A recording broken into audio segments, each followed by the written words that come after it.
नमस्कार, स्वागत है आप सबका हमारे चैनल मेरी किताबें पुस्तक संपन्नता के छिपे हुए रहस्य। प्रस्तुत है उसका अगला वंश, जिसके लेखक हैं नेपोलियन हिल।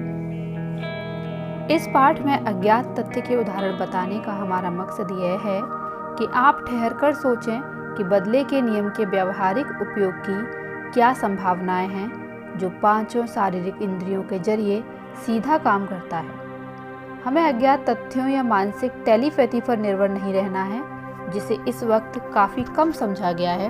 हम बदले के नियम और सुझाव के सिद्धांत के जरिए सीधे मानव मन तक पहुंच सकते हैं और उसे प्रभावित कर सकते हैं। सुझाव वह माध्यम है जिसके जरिए हम किसी दूसरे के मन तक पहुंचते हैं, और बदले के नियम का वह सिद्धांत है जिसके जरिए हम उसके मन में वह बीज बोते हैं जिसे हम जड़ें पकड़ते और उगते देखना चाहते हैं। आप जानते हैं कि बदले का क्या मतलब होता है। यहाँ इसका मतलब है जैसे को तैसा लौटाना।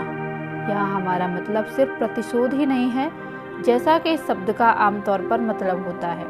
अगर मैं आपको कोई चोट पहुँचाता हूँ तो आप पहला मौका मिलते ही बदला लेते हैं। अगर मैं आपके बारे में गलत बातें कहता हूँ तो आप भी बदले में ऐसा ही करेंगे, बल्कि और भी आगे तक जाएंगे। दूसरी तरफ अगर मैं आप पर कोई एहसान करता हूँ तो संभव होने पर आप और भी बड़ा एहसान करेंगे। इस तरह बदले के नियम के जरिए हम अपने स्वभाव के आवेग का अनुसरण करते हैं। इस नियम के उचित उपयोग के जरिए मैं आपसे जो चाहूँ करा सकता हूँ। अगर मैं चाहता हूँ कि आप मुझे नापसंद करें और मुझे नुकसान पहुँचाने की पूरी कोशिश करें, तो मुझे भी आपके साथ ऐसा ही व्यवहार करना चाहिए। दूसरी तरफ अगर मैं आपका सम्मान, मित्रता और सहयोग चाहता हूँ, तो मैं आपको अपनी मित्रता और सहयोग देकर इन्हें हासिल कर सकता हूँ। इन कथनों के मामले में हम सभी के अनुभव समान हैं। आप अपने अनुभव देखेंगे तो पाएंगे कि वे सचमुच ऐसे ही हैं।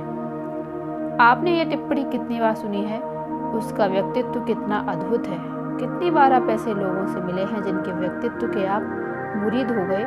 जो पुरुष या महिला सुखद व्यक्तित्व के जरिए आपको आकर्षित करता है, वह तो बस सामंजस्यपूर्ण आकर्षण के नियम या बदले के नियम का इस्तेमाल कर रहा है, जिन दोनों का मतलब है कि समान ही समान को आकर्षित करता है। यदि आप बदले के नियम का अध्ययन करेंगे, इसे समझ लेंगे और इसका बुद्धिमत्तापूर्ण इस्तेमाल करेंगे, तो आप कार्यकुशल और सफल सेल्स पर्सन बन जाएंगे। जब आप इस सरल नियम में माहिर हो जाते हैं और इसका उपयोग करना सीख जाते हैं, तो आप सेल्समैनशिप के बारे में सब कुछ सीख जाएंगे।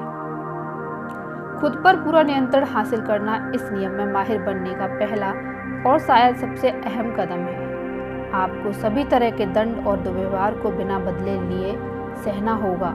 यह आत्मनियंत्रण वह कीमत है जो आपको बदले के नियम में महारत के लिए चुकानी होगी। जब कोई क्रोधित व्यक्ति आपको बुरा भला कहने लगे या अपमानित करने लगे, चाहे वह सही हो या गलत, तो याद रखें कि अगर आप भी ऐसा ही करेंगे तो आप उसी के मानसिक स्तर तक नीचे गिर जाएंगे और वह आप पर हावी हो जाएगा। दूसरी ओर अगर आप गुस्सा नहीं होते हैं, आत्मसंयम कायम रखते हुए शांत बने रहते हैं, तो आप तर्क की अपनी सभी सामान्य शक्तियों को कायम रख सकते हैं। आप सामने वाले को चकित कर देते हैं। आप एक ऐसे हथियार से बदला निकालते हैं जिससे सामने वाला अपरिचित है, फलस्वरूप वर्चस्व आपका होगा।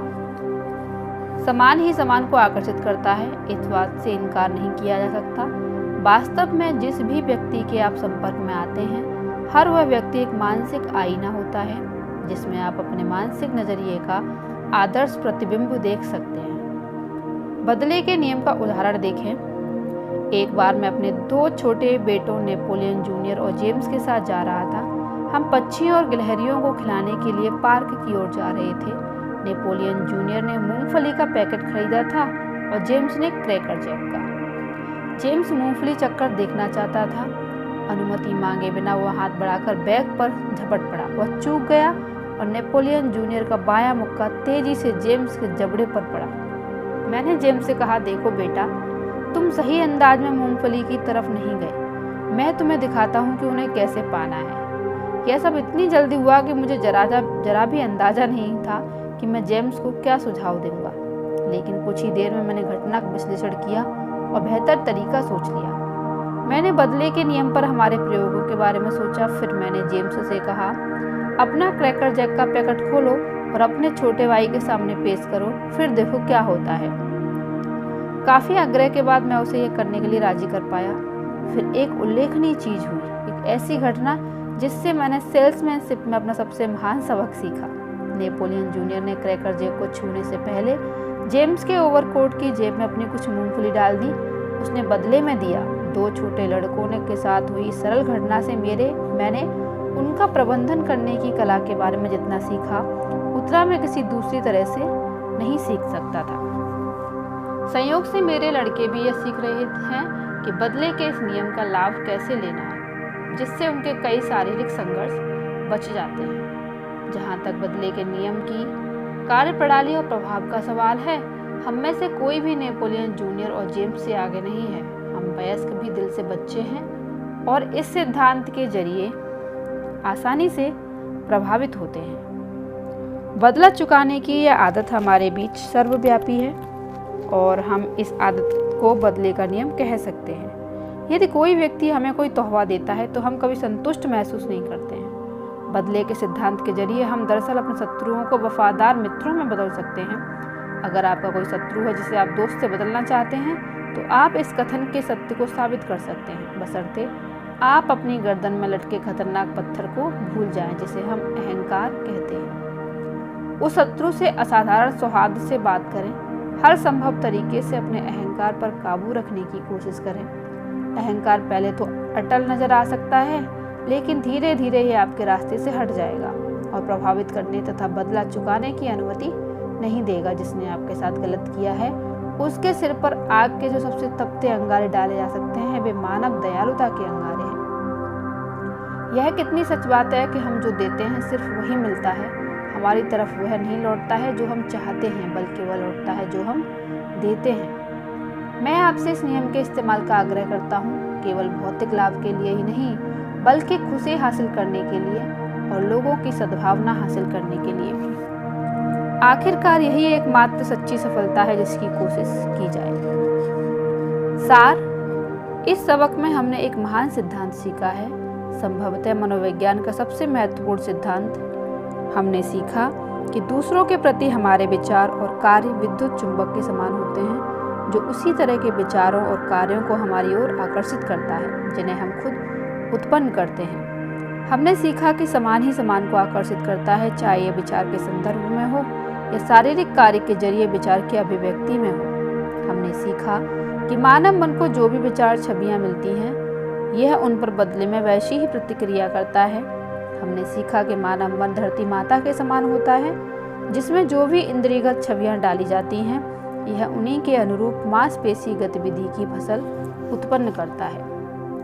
हमने सीखा कि दयालुता से दयालुता मिलती है और दयाहीनता व अन्याय से दयाहीनता व अन्याय मिलता है। हमने सीखा कि दूसरों के प्रति हमारे कार्य, चाहे वे दयालुता के हों या दयाहीनता के, न्याय के हों या अन्याय के, हमारी ओर बढ़ चढ़कर आते हैं। हमने सीखा कि मानव मन को जो इंद्रियगत छवियां मिलती हैं, यह उन सभी पर उसी तरह की प्रतिक्रिया करते हैं। इसलिए हम जानते हैं कि हमें दूसरों की मनचाही गतिविधि को प्रेरित करने के लिए क्या करना चाहिए।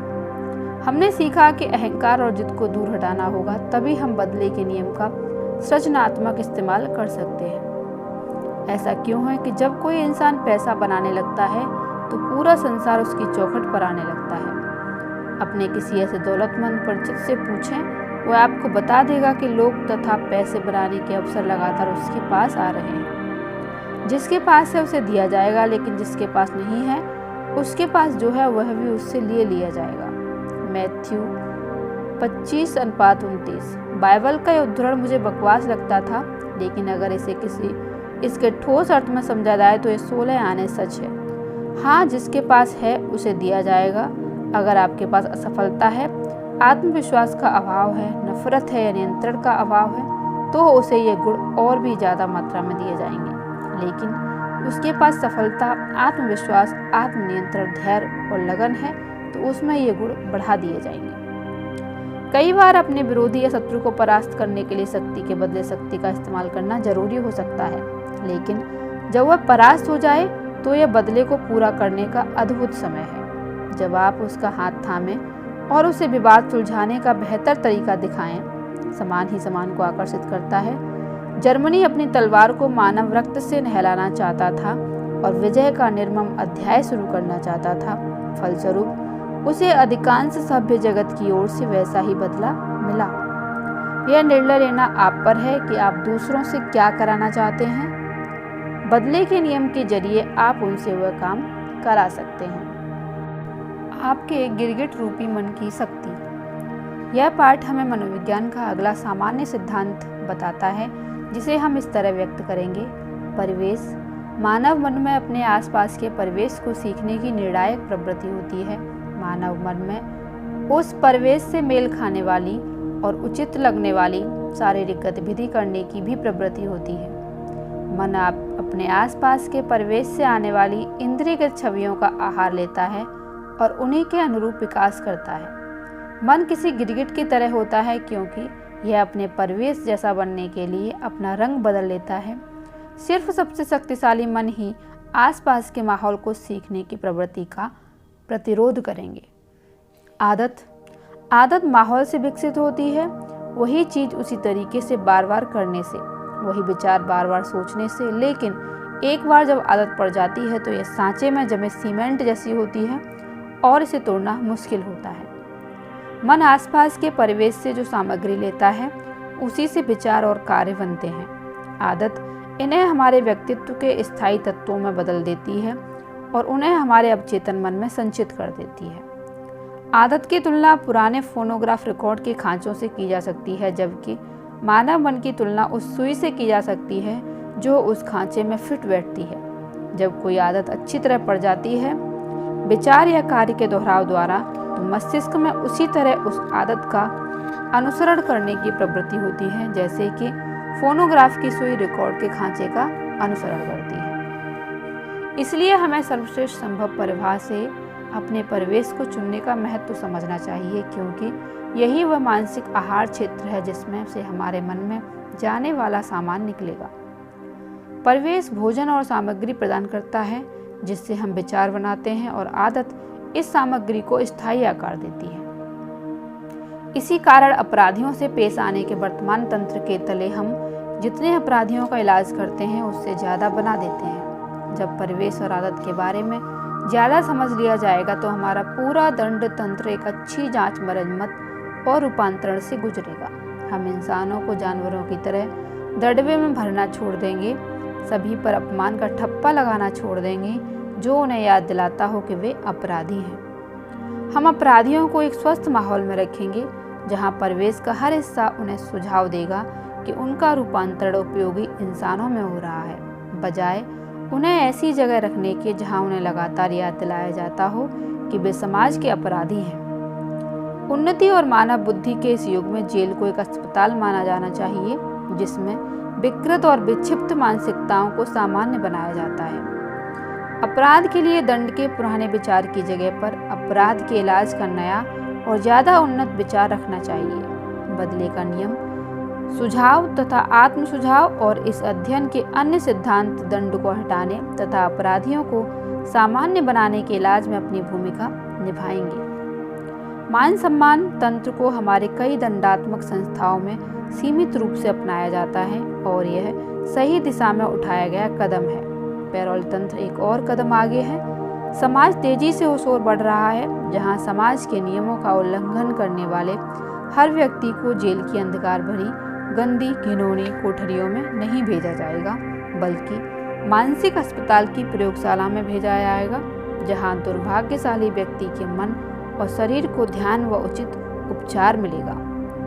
जेल की प्रणालियों में यह सुधार वर्तमान युग के महान सुधारों में से एक होने वाला है और मनोविज्ञान इस सुधार का माध्यम बनने वाला है।